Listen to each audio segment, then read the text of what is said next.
Hey guys, Nancy Ann here. So today's scoring video is of a swirl pattern on a Batard shaped loaf. I wasn't initially going to post this one because the oven spring didn't do what I thought it would. I thought because of I was sure was overproofing that it was going to stay kind of flat, and instead it sort of busted through the scoring, it spread more than I thought it would.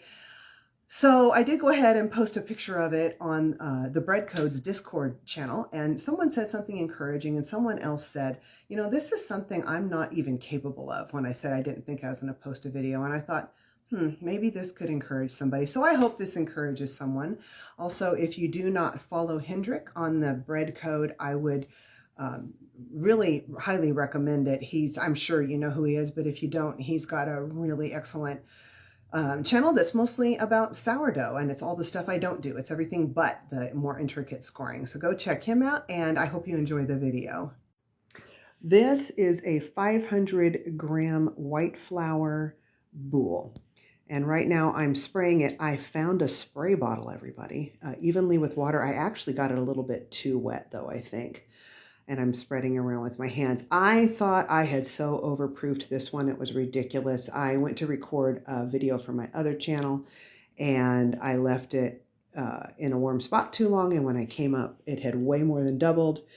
And I thought for sure it was overproofed. It sat in the refrigerator for a couple of nights, and the oven spring surprised me. You'll see that later. So here I am. I'm putting the rice flour around the edges, especially because that seems to be the area that gets neglected the most. In a little shaker bottle there, I use rice flour because it's sure to stay white in the oven, and it doesn't have a chalky taste. That sling, that's a bread sling by Bread Basics. I have an affiliate link that I will put in the drop down box below, along with a link to the bread code, which I mentioned at the intro. So there we go. I'm getting a good amount on there. I want it to be nice and white to make this scoring stand out. I got this idea from someone else, but I can't remember who. So if by the very small chance you are watching this and you're thinking that looks a lot like mine, it is. Please show yourself. I will thank you and give you due credit. So I'm just freehanding a swirly pattern. It's sort of like an embellished S here. I'm going to do a tiny bit of adjusting, but you can see the end of my skewer there, my handy dandy El Cheapo skewer, and I'm just putting a little bit of a twist on the end.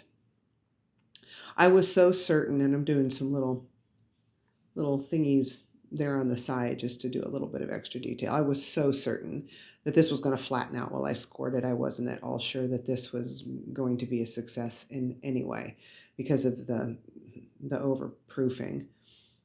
Alrighty, now we've got my UFO lom.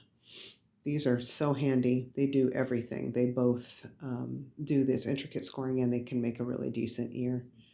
So I decided, instead of starting with the line, to start with the little hash marks that are going to go all the way around. It's like 1/2 of a wheat score, kind of. In hindsight, I should have started with the line. I think what I was afraid of was that line was going to spread out so much, because I was concerned that this was overproofed, that I went ahead and started with the smaller part first. But you'll see the problem. When I went to put the line in over my mark, it was too far away, and I had to move some of these hash marks closer, which kind of helped it to not have as much of a neat, appearance at the end, a tidy appearance at the end as I would have liked. But anyway, we got these hash marks going around in that swirly pattern. And what did I do next? Now I'm going to I'm doing the line. So I'm trying to keep it close to the hash marks with actually bumping into them. Like I said, this was the wrong order to do this in. And given the oven spring that I got, I should have made this one really deep, done it first, then come back with all of those little lines. But again, hindsight's 20/20. I'm giving this loaf away, by the way. Because I cut it open to check out the crumb, I was so curious what it had done with that super warm, long proof. Obviously I can't sell it, but I have a friend who's been wanting a loaf of my sourdough. Said, "Hey, you want it to be cut in half?" And they were like, "Yeah." They have 3 growing boys. One is a big athletic teenager, so I think it'll probably be gone in a matter of moments.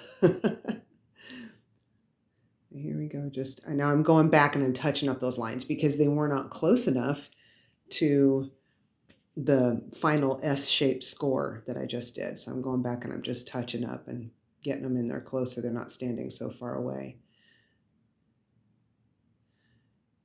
Here we go. Okay, and now I'm doing the ones on the side. Just a little fill in there just to give a little more detail. And now, see, I figured out now I needed the line first. And then I did the little hash marks underneath. Could have done the hash marks on either side of that, probably. I knew there was some danger because of the direction of tension in a Batard that this was going to spread way too much. But I needed to pick up some of the tension somewhere in case it did open a lot, to which it did. Now I'm doing a really deep functional score all the way around. And this is to help it lift there instead of so much through the decorative scoring. So I'm going around and I'm trying to make this nice and deep.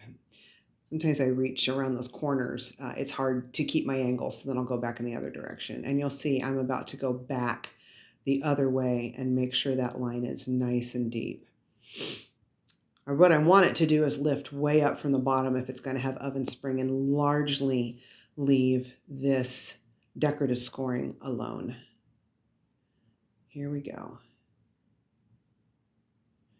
Alrighty, and looks like I'm wrapping it up there finally.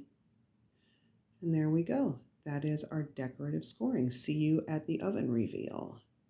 Well, let's see how the oven spring went. Walker's going to help me. Hi, Walker.